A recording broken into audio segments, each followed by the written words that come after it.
Greetings, models! I am the Fallen Shogun, and welcome to Who's an Indie Strategic Tactical Survival Indie Game. First impressions to your face hole. Today's is Hell Architect, which I can easily describe as oxygen not included, but in hell. Now, for some reason, I'm having more issues with this one than oxygen not included, and I'm going to quickly just talk about them. So, it's weird. They're kind of a similar style of game. Obviously, you don't have an issue with oxygen. Your people... It's a colony game, because you care about the... it's kind of a colony village building game, because you care about the people, and they all have little perks. So you have like levels of cooking, levels of construction, really good at digging, and brewing, as you can see, there's other priorities you can change too. And you also have bars. So your little sinners, they require food, which we are currently growing over here. They require a drink, which is poop mulched into water. They require somewhere to sleep, which is these boxes for now. And they require somewhere to go toilet. So obviously the poop, they go toilet, then you drink it. So there's four main things. It starts getting bad, their sanity goes down. Sanity is basically the health bar. And that's it. So, every 10 minutes you get a sinner, which is an extra person. So, while like oxygen not included, you care about your people. In this one, you kind of don't. You don't really give a damn about your people, which is weird because you're in hell where all the damns are given. It's very odd. Like, if your people die, I built this thing over here in Limbo. I can use 300 suffering to bring one back. So I will. To bring this one back. Obviously, it goes up the more you bring back, so it gets more expensive as time goes by to resurrect the dead. But there's always the option to do it. Now we have 10 sinners. So it's every 10 minutes. You start off with 4. I have 12. Apparently I've been playing this game for, 13. Been playing this game for 2 hours. Give or take. Let me see. 10 minutes, 12. Yeah, an hour and a half, 2 hours, give or take. And how's the game actually work? So, you dig around, you obviously have your digging tools, there's different materials you need to find. There's dirt, which is important, there's metal, which is this stuff. There's coal, of course, and then there's these crystals, green crystals and blue crystals. They're required for research. And that about sums up all of the resources. Dirt, coal, metal, research crystals. And there you go. That's all the things you need to dig up. So it's oxygen not included, but very, very dumbed down, as it were. Now there's also 2 other resources you need to get, apart from the food, the drink and so on. And that is suffering, of which your people get by being inside these instruments. Obviously this is the Iron Maiden upgraded, and this is a Bath of Kings. And there's also the other one. So if you right click on someone, you can sacrifice them for essence. Now sacrificing someone literally sends them to limbo. But you need to do it for essence. Bye bye. That's 200 essence. So those are the other 2 resources. Suffering and essence. Now, compared to oxygen not included, this is where I'm having the issues with it. Let me just quickly show you how building work. It's very simple. You do it to here. Basics, as you can see. Things you don't have access to, you can research. Like this one is a spike ladder. Let's just research it. There we go. Just straight up, takes a couple of minutes. You don't need anyone on the research machine, which is currently over here. So you don't need anyone on the research machine, that's simplified. You don't really have any other things going on. So, to build, you see, it shows you what you actually get. So there's a nice thing here. See, simple things. You need a flesh farm, a cauldron of which your people work at, and the trough for the food. You can obviously then expand, like flesh farm, mushroom farms, then get a field kitchen for a food truck, which is the next tier. Which, as you can see, gives more food. This one obviously gives even more food, so you can feed people better with these. You get the same for every other style. It's just basically upgrades. See, dirty water. Then you get regular water. And obviously when you get to coffee, you get even more stuff. You just keep on adding more and more and more things until you get to where you need to go. And that's kind of how it always builds up. So vodka would be quite nice. 30,000 suffering. Per one. It also gets exorbitantly expensive, but there you go. So you get suffering from your sinners occurring inside your suffering machines, of which of course you research more. So these are your torture devices. blood, fire, blood, fire. Obviously got cold, none, blood, fire. So there's little markers on it. That's actually 200 suffering. Let's put another one of these. So each one has little marks on it. This is a blood machine. Obviously I've upgraded it to make it work faster. I could do so again to add claustrophobia traits. Basically, the trait the person has when they go in it denotes how much suffering you get. This person here has no useful modifiers. In fact, he's absolutely useless for our purposes. If you match the trait with the machine, you get a lot more suffering. So the only person who's currently got blood phobia is Anna, of which, as you can see, I can't get Anna to go into the machine. It picks the nearest person currently available for the job and sends them in. Now I know we've got someone in here who's probably afraid of blood. Let's have a look. Christopher, what are you? Your sin is sloth. Alicia, what are you? So yeah, you can't actually decide to send people in. You have to look at them. No one's bothered with blood. Did I just sacrifice Alicia? No, I didn't sacrifice it. Where the hell's Alicia?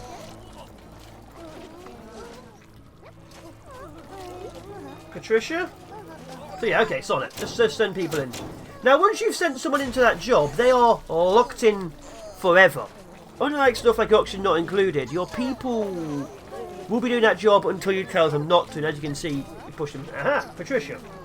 Do you have a blood issue? Yeah, you do. 100% blood at the bottom. Good. You have a fire issue, so that's great. 150% fire issue. This is a fire thing. That's upgraded. That gives us even more suffering. And that's also the issue with all of these machines too. Once you lock someone in, they are permanently doing that job and that job alone. They'll stop doing the job if it runs out of resources, or they need to like go toilet or so on. But otherwise, they are locked in permanently. And that's how I feel this game currently is. You will be constantly looking at Oxygen Not Included as a better game. Because there's a few other quality of life things as well. One good thing, your people can dig up to 4 tiles above them. They literally put a shovel on top of stuff, as you can see. But another thing is, they can't dig 2 across. They can go 4 up, but not 2 across. In Oxygen Not Included, if they're on a ladder, they can dig 2 either side. They also can't hop 1 over, which is weird. In Oxygen Not Included, they can hop over 1 gap in the floor. In this one, they cannot. It's these weird quality of life things which make it feel like the game is making you go through a little bit of torture too, weirdly enough. See, now that's there, they'll just quite happily do it. But without that there, this entire area did not exist to them because hopping over 1 tile was too much for them. On the same weird quality of life vein, of which I hope they fix, these are regular ladders, this is a spike ladder. In Oxygen Not Included, you could build over them. As you can see here, I cannot build over them. I have to deconstruct it and then build over them. In Oxygen Not Included, you could literally build stuff over another. You want to change the floor tile, you could change the floor tile. If you deleted a floor tile under something, the machine would simply stop working and say it was unstable, and then you have to put another piece beneath it.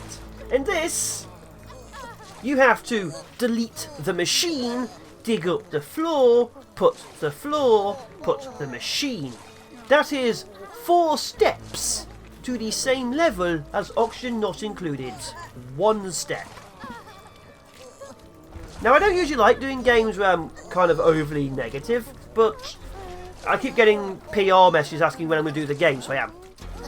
Usually I'd wait until I'm in a much more happier frame of mind to play the game and talk about it, but yeah, it just feels very odd. It feels, look at them, they're now stuck. It feels very much like the game's trying to emulate Oxygen Not Included style and success, but without all the weird little extra things, which made the game a success. Like, there's only 3 dig-upable resources, and then the research crystals. The map itself isn't that big. As you can see here, I can see the centre of the map from the edge. This is freeform. There is actually a campaign, but you don't play it as a campaign. You just go from scenario to scenario. So there is actually a scenario and a campaign you can kind of play. But yeah, there isn't actually that much space. There isn't really any resources. You need dirt to do growing stuff, and that's really about it. Currently I have my entire people currently living off of dirt. And that's it. I don't actually need anything else. Now you can upgrade things, they do actually change how they look, as you can see. So my entire economy is currently dirt based. When I run out of dirt, then I'm probably screwed. There is of course a hell market I can probably buy stuff from, but that is a little bit further down the chain of specials. I need 5, see there it is. I need 5,000 suffering for that. That about sums it up. You have the 3 resources to dig up, you have the 2 crystals you need for research, which is kind of just instant, as it were, you don't need to do anything. And then you just have the food. Now, like I say, there is a industry of style, like there's production buildings and there's these buildings, but it's nebulous. Your people don't have to take the resources from the food farms to the cooking. As you see, food's over here, cooking is here. And once the cooking's done, it's here. It's very, very streamlined, and the level of streamline means you have very little you need to do or interactions you need to care about. It's really, really odd. But the game itself, it works really well. It does what it says. Just wanted to get all that out there. Like I say, you can't dig up things, you can't replace things. Your people are stuck in a job forever. They won't do any other job until you delete them from that job. Maps small, very few resources. Production lines are streamlined. It is what it is. But yeah, the actual game itself does what it does pretty well. You always get sinners in. You always get suffering. The actual animations are nice. The music is, I feel like, the same track over and over again repeated. It's nice, but when you do something, it actually upgrades. See that? I love the fact that things do upgrade when you touch them. Very few games do that. It's such a very simple thing to do. Just have it change. Even just, go from a different colour. It's nice. Upgrade that. That can now do blue crystals. Oh yeah, you can't get over there, can you? And your goal is, of course, make your people suffer. Which means getting more and more advanced suffering machines as time goes by, digging up things as time goes by, and making your people hate themselves a bit more as time goes by. But you don't really need to advance. Yes, simple meals, smelly goop, we're fine there. Water, I think you don't really need to do too much, as you've seen. My people are currently living off the worst stuff available, and they're okay with it. They may have to eat a bit more, do a bit more, but they're okay with it. Can I get the mushroom farm yet? 200 suffering per one. And the suffering levels are a little bit high, so you do spend a lot of time waiting for things to happen. Because like I say, you can't just have people get suffering and then go do something else. They have to be tied into it. So you do need dozens of sinners to actually do your job correctly, otherwise you are literally just waiting around. So I could have everyone doing suffering stuff, but then no one's doing production stuff. Or I could have everyone doing production stuff and then do a stockpile so I could then do suffering, but you can't do both, so it does torture you. I don't know why. You don't know why. Could just simply have it that people who aren't doing a job could go get tortured, but they don't have that. Maybe that's what devils are for. No, I actually done anything with devils. Now I have put this stuff down. These platforms here provide suffering as they go over them. You can also put dirt down. Don't know why you would. But of course I need to move all this stuff. But I don't want to move all this stuff. Then it requires deleting them. And then the floor. And then putting stuff down. It just seems a lot. Like I said, I put a few hours into the demo. I like the demo. Weirdly enough, I did like the demo. I was expecting some of the quality of life things to have been changed by now. They were not. Let's get loud music. They were not at all. Do not know why. 4 people, gluttoner. Oh, you've got a cold trait. You'd be perfect. You've got a freezer built. Where is it? Did I unlock the freezer? No. Did not unlock the freezer. Okay.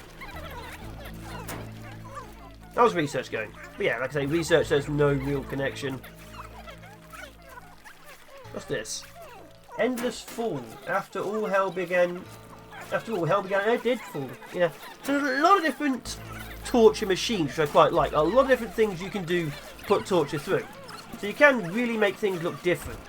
Of course, the suffering you get is merely more suffering. You don't really need any extra, you just need more. 5 suffering, that's pretty good. It's nice, it's nice it actually exists. But all the suffering is just, just more resources. Not special resources, not better resources, just more suffering. And the game is based around a lot of suffering, as you saw from some of those items at the end. Some of them require 5,000 suffering for the market, 1,500 suffering, 2,000 suffering for the summoning portal, 420, also 69, giggity, suffering for the limbo gold. That's a lot of in-game waiting around time for not that much to happen. There's no attacks. There's no oxygen. There's no poison. There's no randomly falling to pits of lava or random angel attacks. If you have your food, your water, your toilets, and your sleeping beds, you can literally live forever. So there isn't really that much in the way of danger. Now, my biggest danger, honestly, is if I run out of dirt, then I'm suddenly screwed. That's literally it. If I run out of dirt, I'm suddenly screwed because my entire economy is currently living off of dirt. But apart from that, nothing here can actually stop me.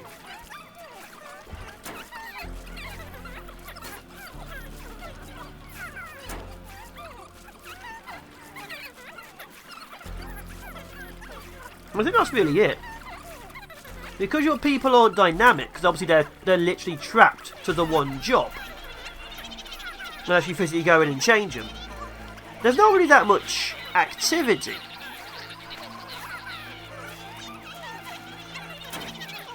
You don't need your people to go further out to grab new resources. Or new types of suffering. It's just like going to the depths of hell to get sulfur.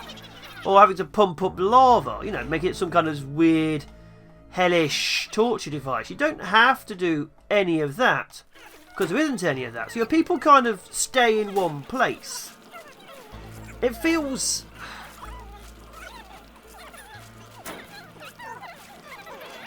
weirdly, it feels a little bit like a cookie clicker. You know, once you get things set up, you can just walk away. Almost.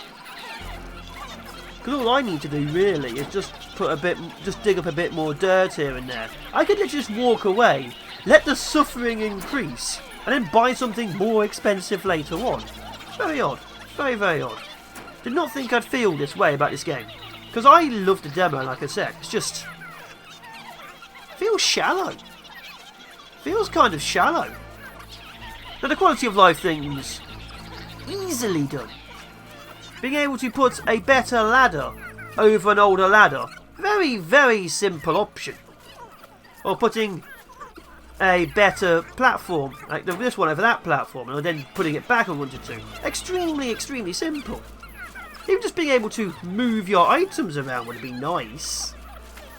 Once they're put down, that's it. You can't just move it again later. That's it, they're just there. I don't know why the quality of life things aren't in. It makes it fiddly, and even if you do like the game, that will start annoying you after a while. You may not have noticed it, but it will start annoying you once you do. I did. See, they can drop up and down one tile. Why can't they just jump over one tile? What's that about? They have shovels which are 4 tiles long. Why can't they sort of shovel sideways? I don't know, it's just weird. It's just very weird. So your Hell Architecture's out now. It isn't early access. It is not early access. It is a full feature-complete game. They are patching it. There was a few issues upon launch. And hopefully do some quality of life things. But... yeah, it just... doesn't have the staying power for me. Like, because it keeps on giving you sinners, you don't even care about the colony aspect. A colony is where you care about each individual person. A village builder is where you don't care about the people, it's just a number, you care about the actual construction itself. This is a colony builder where you don't care about the people. Which kind of defeats the point of a colony builder. It's not really a village builder because there's no real village to build. I don't know, it's very, very odd. It's out now, link in description downstairs below. I've been the Fallen Shogun. I apologise for not sounding excited about this game. I just spent like 2 hours trying to get further in. I don't know, just don't care. Just sad to say. It's got a lot of potential. Maybe they'll patch it. Maybe I'll come back to it again in a few months' time. Anyway. Thanks to the PR guys for sending me the key. Sorry you had to keep on telling me to keep playing the game. There may have been a reason I was waiting. Take care, be awesome, be epic, be amazing, and I'll be seeing you next time. Stay safe out there.